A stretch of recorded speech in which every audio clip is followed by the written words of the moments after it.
that would be really neat. Let's find out about that.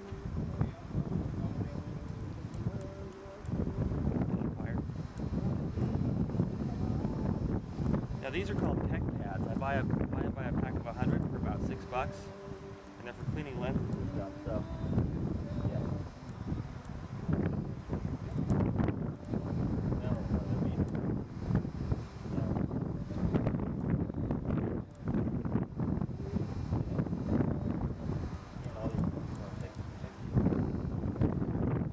Yeah, definitely.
The lonely one over there? Yeah, I got him.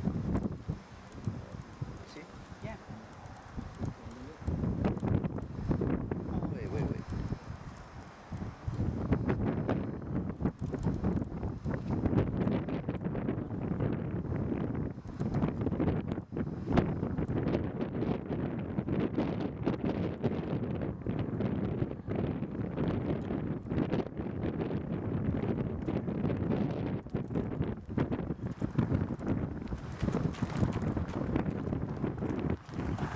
Toe warmers, they have adhesive things and they'll kind of conform to your toe. Okay. Glue them to your toe.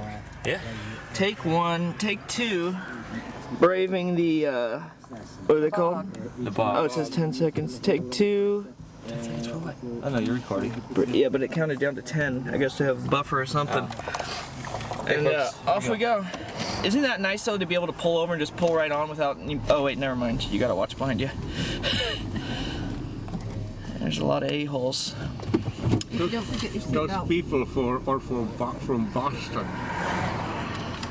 Boston, huh? Like the Boston Tea Party. Yeah, they came to get even with the British. The Brits.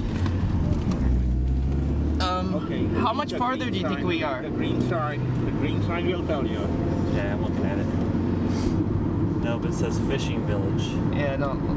Brownstone Fishing Village. Okay, this is the hard left that we need to... Ballynackers Castle. This is the hard left that Irish musical instruments. Uh-oh. There's another one right here. This is where people died. Here's where people died for going too fast. We got enough of those. Death. mistakes. Wow, look at the left. What? And we're off.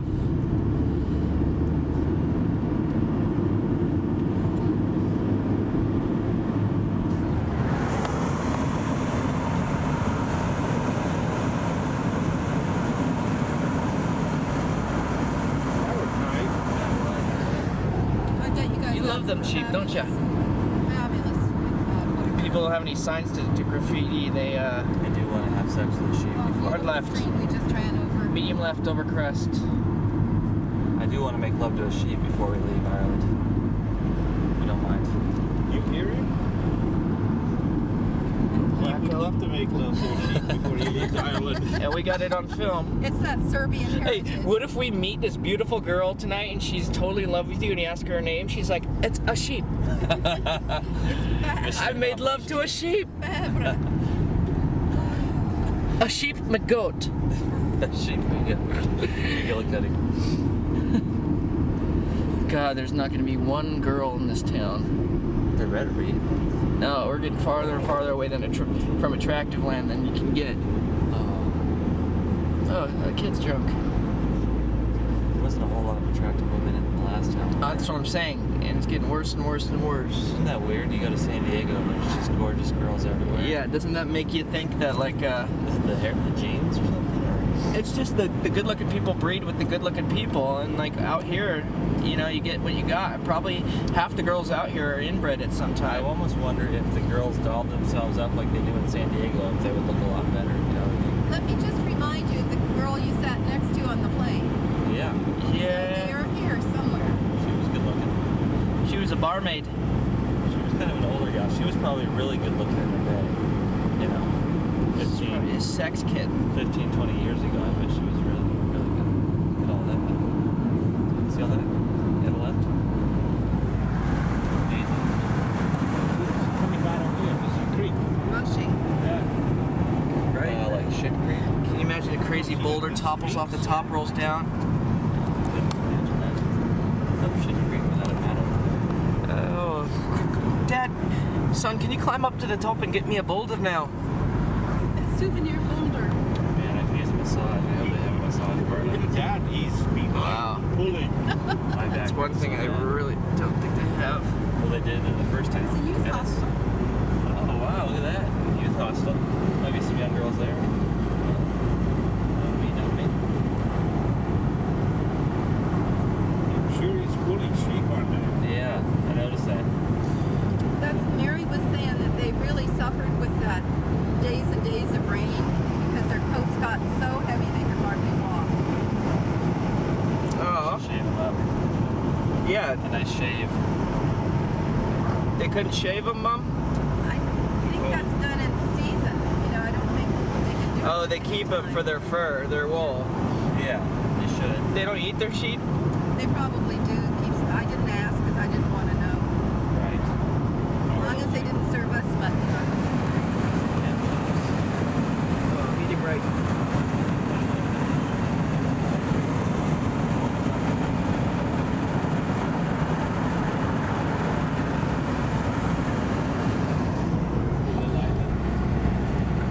Dominic sounding out. I see you clearly go around it. I see the trouble on the way. I see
skip around. And a smile right by my first side and start the country.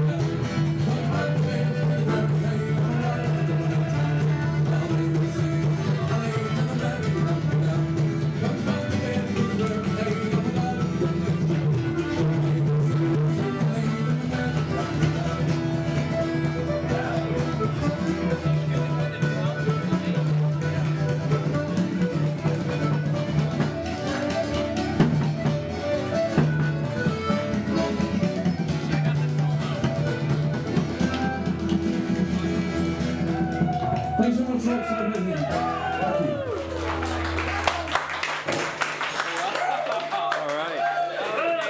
About 3 left. Yeah. They're the ones who And about 2,000 more onto the car. There you go. Parents down there? Yep. I can't force a flash right now.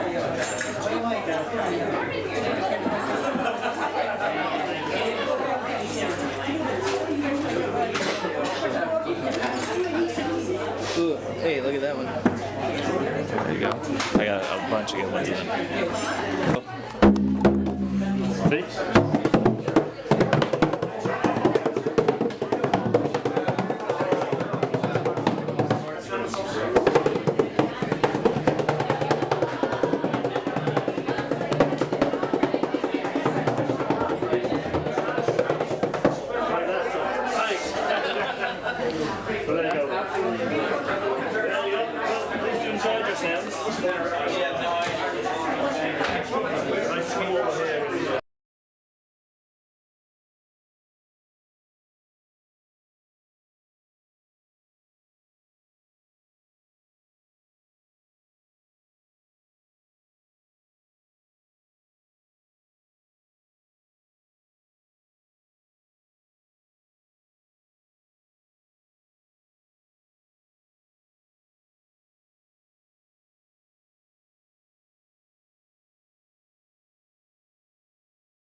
What's up, man? How you doing? Good. This is a national park, so you'll go in the entrance there and you can go up right up to the top there where you can see the different type of animals we had here in the old days, like the Aberdeen Angus cows, black-faced Mountainese sheep, the Connemara ponies, Ireland's only native equine ponies, and also of course the red deer. Now that has been reintroduced into that park over the last few years now. It was nearly extinct. But they reintroduced them back into the parks again, like the Glenveigh National Park in Donegal, Killarney National Park in County Kerry, and now we have them here in the Connemara National Park. How often do you get snow? Very rare. The last time we got snow here in Ireland was 6 years ago. 6 years. We got Good choice, guys. We got 3 inches of snow. It lasted for a whole 3 days, and we all stayed indoors looking out at it. Oh, wow. We're afraid to get out. Cool is that? Yeah, I bet. And when we get it on the mountains, like you can see today now, comes overnight and could be gone again by Sure, probably 3 will be, 4. huh? Yeah. So special. It really does, doesn't it?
You don't want to go in there?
Yeah. That's a great mode to draw this because it gives you a huge depth of field automatically after running. Oh, okay. So it's really good for like a quick shot you can set up.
Are we on time?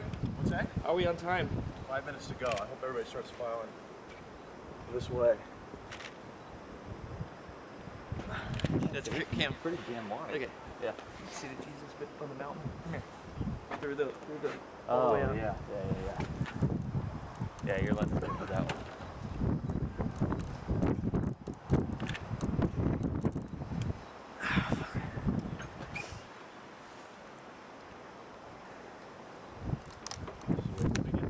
What?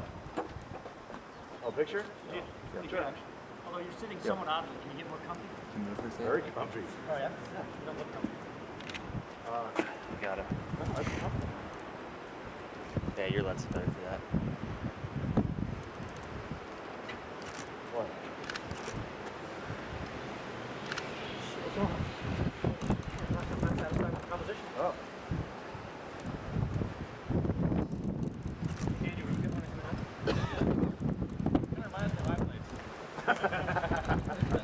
until you got out to be able to say that? Exactly. So you've been planning that for the last 40 minutes. And then cutting place because I love That's good. There when they're for home heating, people cuts it, saves it, and they warm their home. Has been done for centuries.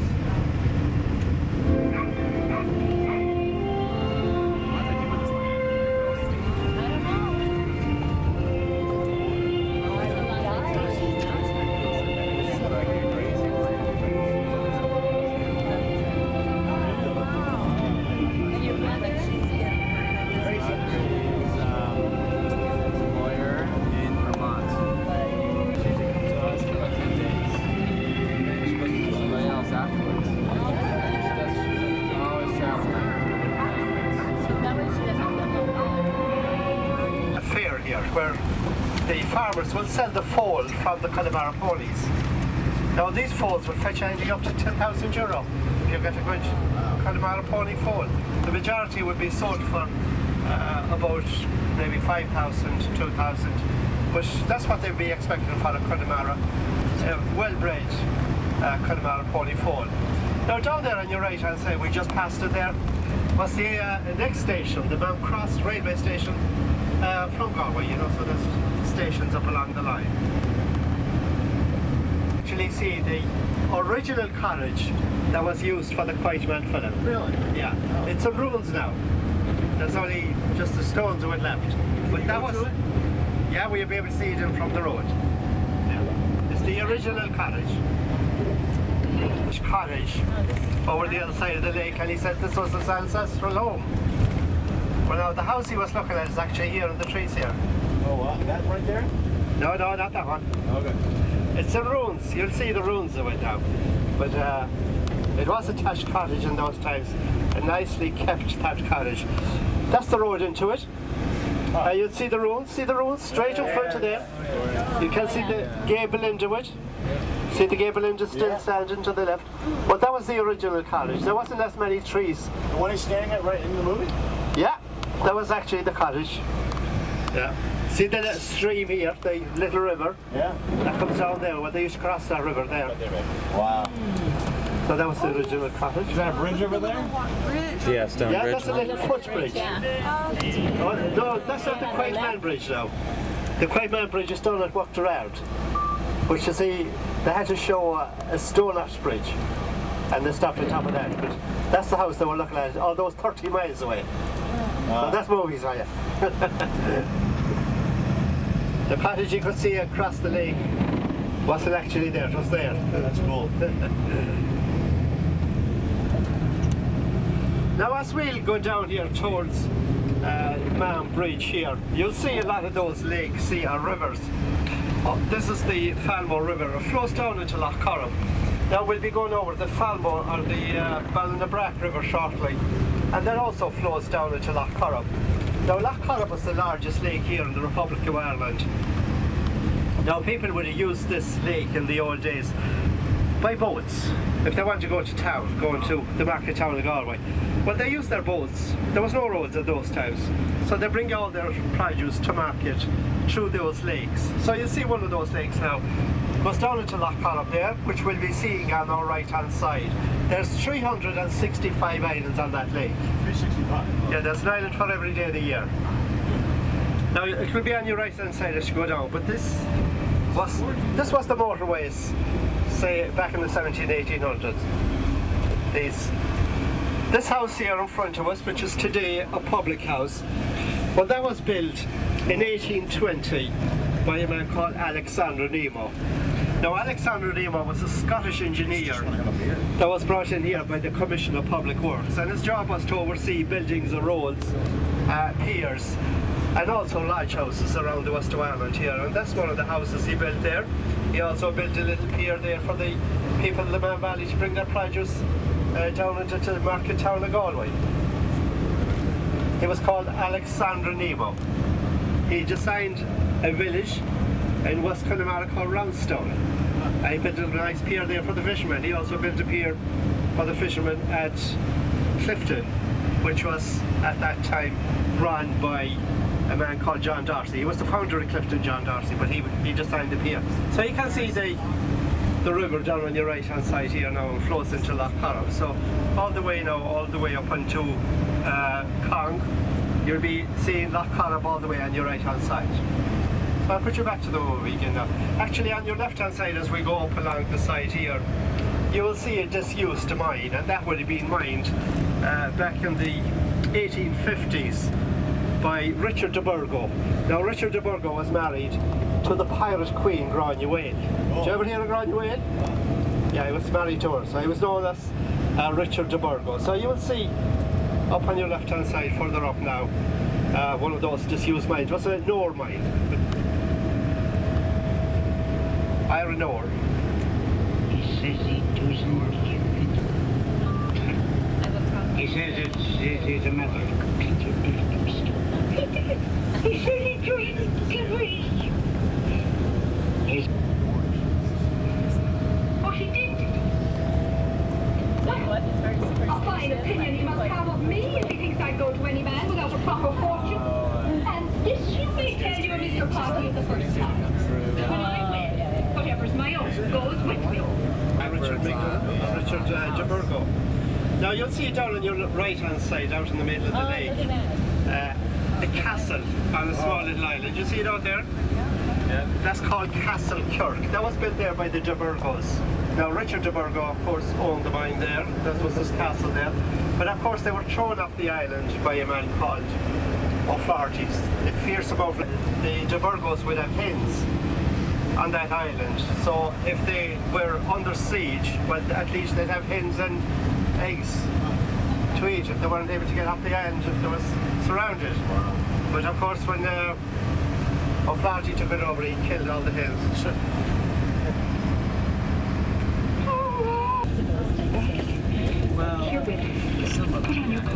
It is so deeply ingrained in our Will Dad, they're coming to the front door. God bless all of this. Stana, we would like a word with your brother. You've noticed, I presume, that I'm wearing my... Go down on the road that runs to the back of Watleek. Say when you go down to Letterfry, if you turn left and then turn right again at Tully Cross, it brings you across along the Atlantic Ocean. There's a lovely beach just at the mouth of the river on the Killary Fjord. So that's where that scene that you can see on the television there, where that race took place.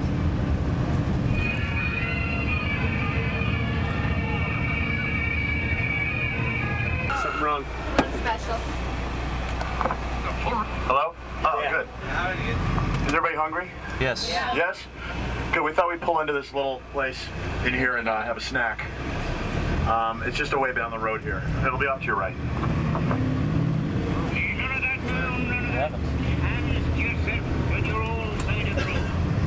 Yeah, the stage here was actually built by the Guinnesses. You know the drinks people? Did you ever drink Guinness? Never heard of it. Never heard of it. This is was built by the Guinnesses. The architect at the time, of course, was A.J. Fuller. He was the same architect that had built the Gothic church at Kynemore Abbey. Now the Guinnesses, of course, sold it and it was bought by a group of American business people that runs it as a hotel today.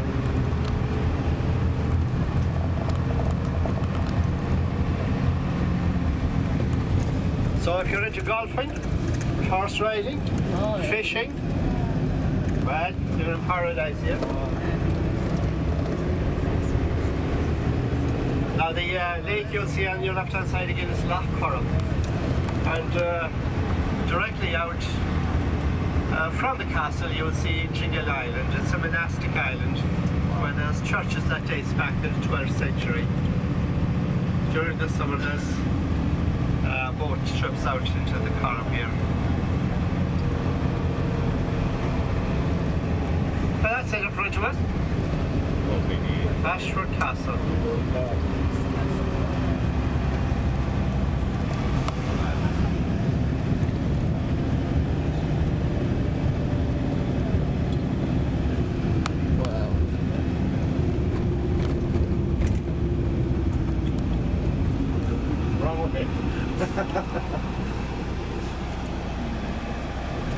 Go for a cup of tea in the Oh yeah? little thatched house there. The Isle of Industry there on your left.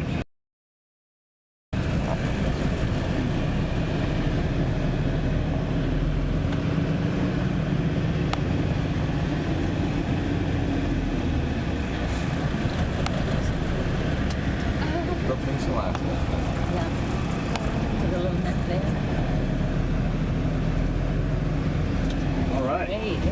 Okay, we're here.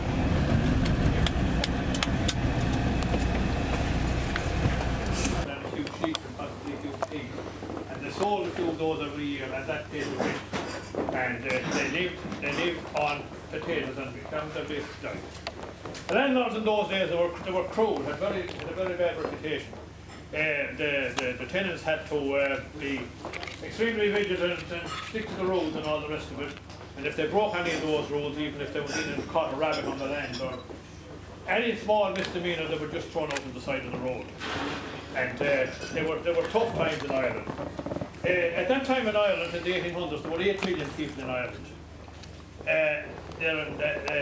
People might say to me, if there were 8 million people, where is the evidence of where they lived? There isn't any evidence.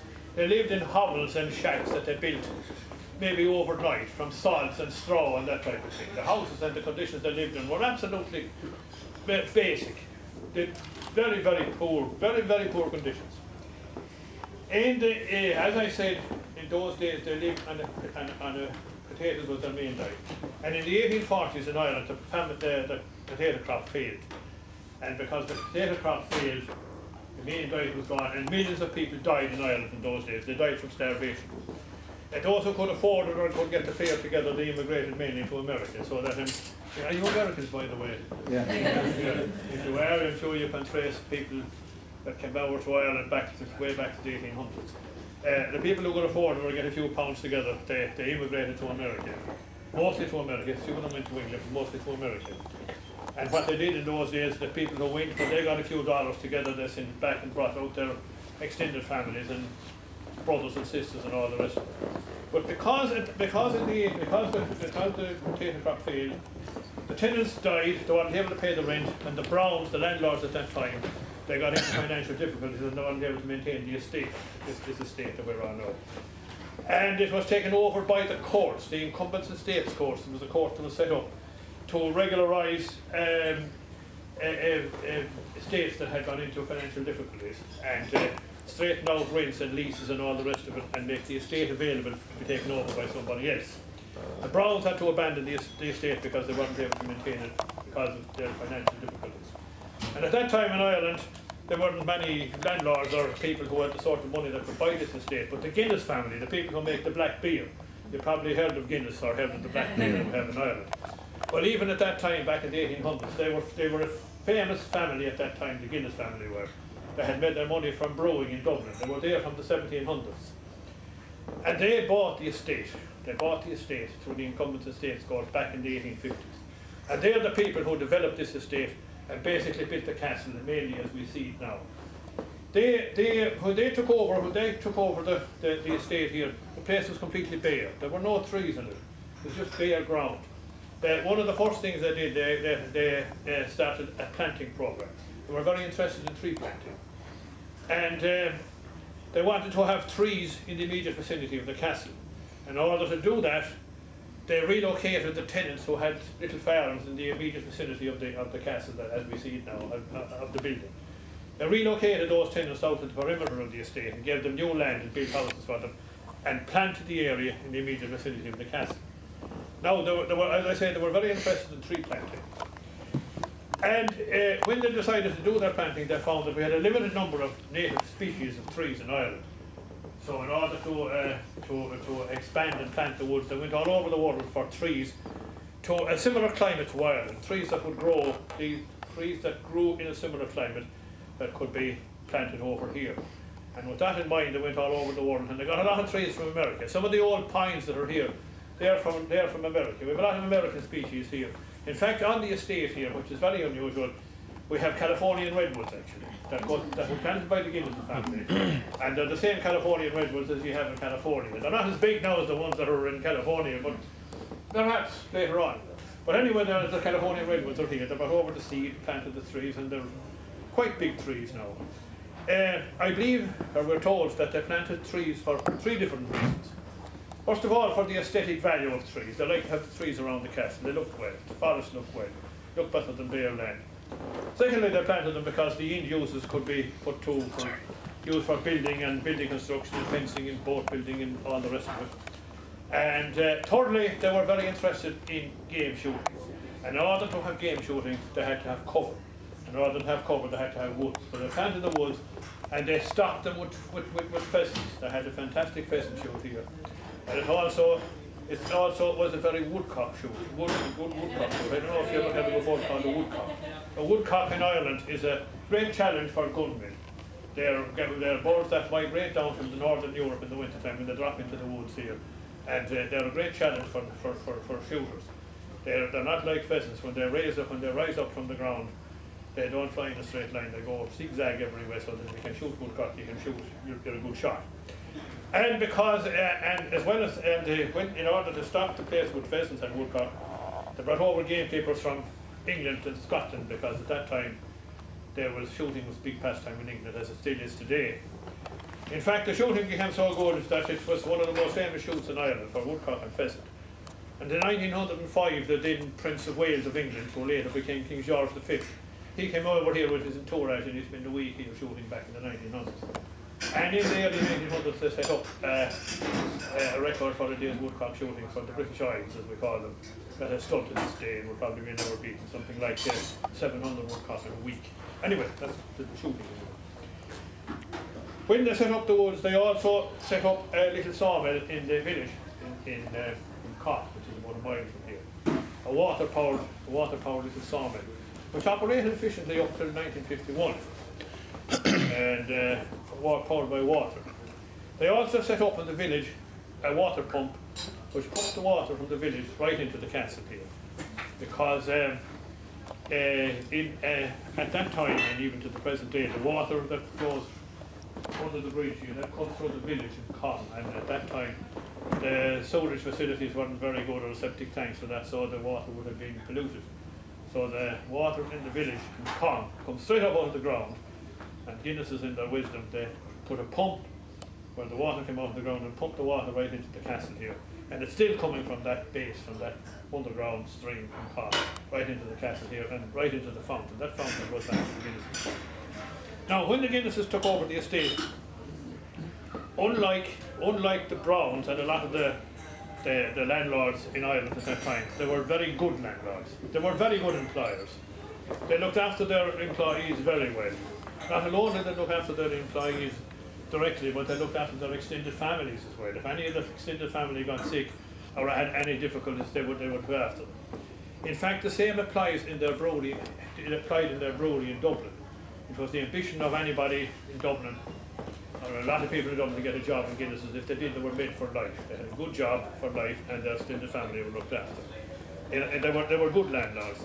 In fact, they were way ahead of their time in their farming methods. They extended the farm, and at the peak of their time here at the Guinness's family here in Ashford, at the peak of their time, they had 500 people working here on the estate. Now, if we go back to the 1800s here in Ireland, a weekly wage was unheard of. There was no such thing as a weekly wage. There were no industries, so there was no places where people would go to work and draw a week's wages every week. They just had to depend on the few pounds they got when they sold a few cattle or a few sheep. So that when the Guinnesses arrived and they were able to give employment to people and give them a weekly wage, it was a complete new era in this part of the country. People couldn't believe how well off they became overnight. Suddenly they were getting money into their hand every week, which was completely unheard of. And as I said, they were good landlords, looked after their employees very well. They were here then, the Guinness family, from the 1850s, from the time they bought the estate, up till they were here till 1936, around 1936. And the last of the family who owned this place, they had no children. And the extended Guinness family had no further interest in the estate. So that it was handed over to the government. The estate, lock, stock and barrel, the castle, the land and the woods, were handed over to the government in 1936, more or less as a present from the Guinness family to the Irish government. I believe some small sums changed hands to probably make the thing legal. But anyway, in the government had in their hands, they had a castle and they had lands and they had a forest on their hands, compliments of Guinness. They handed over the forest and the little sawmill to the forestry department. That was the department that was set up when we got our freedom in 1922, when we finally broke from England. The English had destroyed our woods down over the years. That we had some fine woods in Ireland, especially oak woods, that the English had all cut down and taken over for building ships, shipbuilding and other type of buildings in England. In fact, the roof of Westminster Abbey, which is a famous abbey in England, the roof of Westminster Abbey is roofed with Irish oak, oak from Ireland. Their ships were built, a lot of their ships were famous shipbuilding industries they had at that time were built from Irish oak. So they had cleaned out our forests. Now, in 1936, then they handed over the whole lock, stock and barrel to the government. The woods were handed over to the and the little sawmill were handed over to the forestry department, and they continued to operate the woods, planting and felling timber and all the rest of it as they do in forests up to the present day.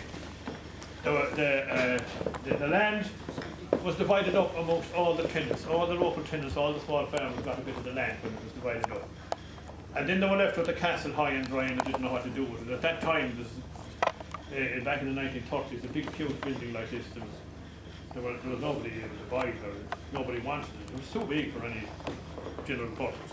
But fortunately for this area, and fortunately for the future of the castle, a hotelier from the south of Ireland, from Kerry, by the name of Noel Hubbard, he called some members of the government and asked them what they were doing with the castle, and it was an embarrassment to them. They didn't know what to do with it. In fact, it was lying idle for 2 years. And during that 2 years when it was lying idle, when they were deciding what to do with it, a lot of the artefacts left it, for one reason or another, mostly stolen. Some of the very valuable furniture and artefacts that were going back for hundreds of years in the castle, they disappeared. There were a lot of smart people around who knew what the value of those things, and there was nothing to be stolen out of it. But anyway, Hubbard put his case to the government, and he said if they gave it to him at a right price, he'd start a hotel there. And I think they were delighted, the government were delighted to offload it onto anybody at the time. And he bought it, again for a nominal sum, and he decided to start a hotel there. And fortunately for him, but unfortunately for, I suppose, millions of others, it coincided with the outbreak of World War II. And at that time, and during World War II here in Europe, in Ireland, even Scotland and Wales anyway, food got very scarce. Everything was rationed. You had to have ration books, and food was scarce. But Hubbard, the new hotelier here, in his wisdom, he kept some land. They left him some land with the castle, and he reared cattle and sheep and pigs on the estate. And he set up an abattoir. He set up a butcher shop. He hired butchers. And during the war years here in the castle, he had the finest quality meat that was available in Europe.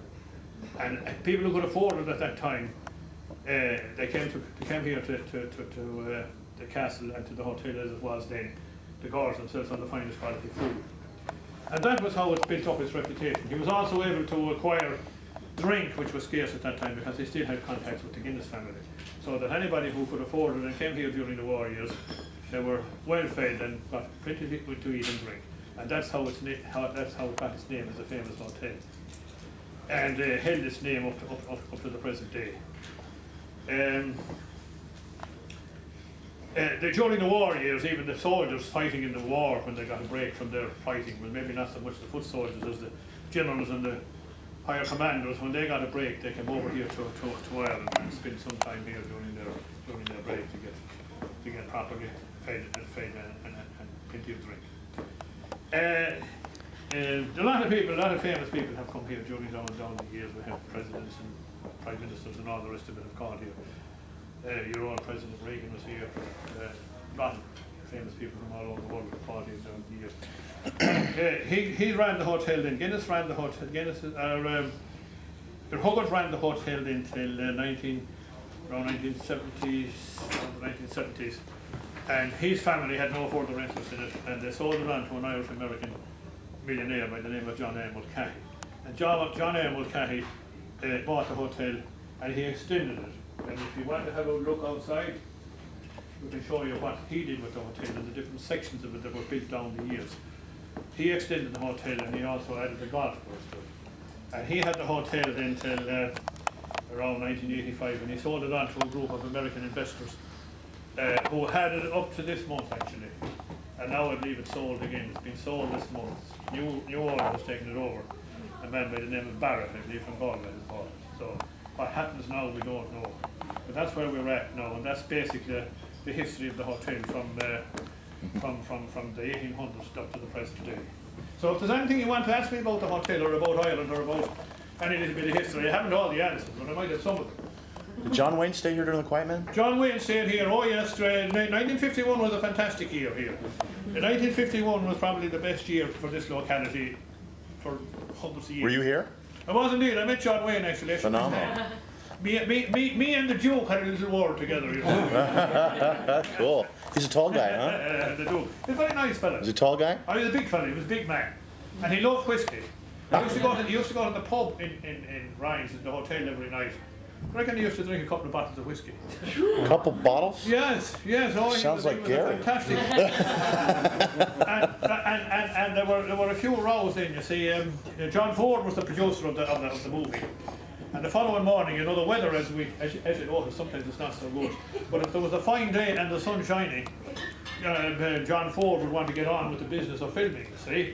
And there was John Wayne in bed with a sore head, and then the row started. Nice. Couldn't get out. 1951 was a fantastic year. The movie was made, and the offshoot of that is still to be seen in the locality. We have all sorts of cafes and hotels and all the rest of it called after the movie, you know. And people have used it for their own use, and good luck to them. But also 1951 was a famous year because that was the year we got electricity. We had no electricity in this area until 1951. When I was growing up in a little thatched cottage, when I grew up, we had no electricity. And people nowadays can't imagine, I think, really, what you miss when you don't have electricity. First of all, you don't have running water because there's nothing to pump it. You don't have light, of course, you don't have fridges, you don't have electric irons, you don't have electric cookers. You don't have any of these things. So that was the climate we grew up in, without any of those things. But that was bad enough, but I think the good part of it was that nobody else had them either. You see, so the man down the road or the neighbours down the road, they had no electricity, they had no running water, so we were all in the same boat, and we accepted our lot. Of course, it was fantastic when we got the electricity, and we suddenly came from the Stone Age, you might say, into modern times. The problem would be if we had to go back to that area, that era now. That wouldn't work. It works one way, but it wouldn't work the other way. But suddenly, overnight, we had running water and all the rest of it. But when I grew up, just to give you an idea of what life was like in those days, when I grew up in a little thatched house, the only heating we had was a turf fire. You know what turf is? It's peat. Peat. It's the stuff they dig out of the ground and dry out. A bit like coal in one way. That was the heating. And there was a big fire, huge big fire in the kitchen. That I suppose never went out while we lived there. The last thing you did at night before you went to bed was what they call they raked the fire. And that meant that they got all the glowing embers, and they put them in a little heap and they covered them over with ashes. And that excluded the oxygen, and the embers stayed glowing during the night time. And the following morning, when you got up, you took away the ashes, piled more salt on top of the glowing embers, and away the fire started. And in those days, it's a complete different lifestyle now. In my young days, when we were growing up, the only thing my late mother bought in the shop was tea and sugar and salt and bread soda. All the rest was home produced. We had cows, we had milk, we made the butter, we had chickens and geese and turkeys. We had the land where we grew wheat and oats, turnips, vegetables, potatoes, the whole lot. And the meat was basically what was bacon. Bacon is cured pork. I don't know if you ever heard the word bacon. It's cured pork. We kept pigs, and they were killed. Some of those were killed. Every so often one of those was killed. And cured by a special process of salting. And you could keep, it was able to keep the cured pork would last for 2 years. It would be hanging up in the kitchen in big fletches. And it would be smoked from the tough fire. It was absolutely gorgeous. And when the ritual was when we got up in the morning, we got the fire going, we got out the pan, and you just reach up and you cut off a few big slices of this bacon.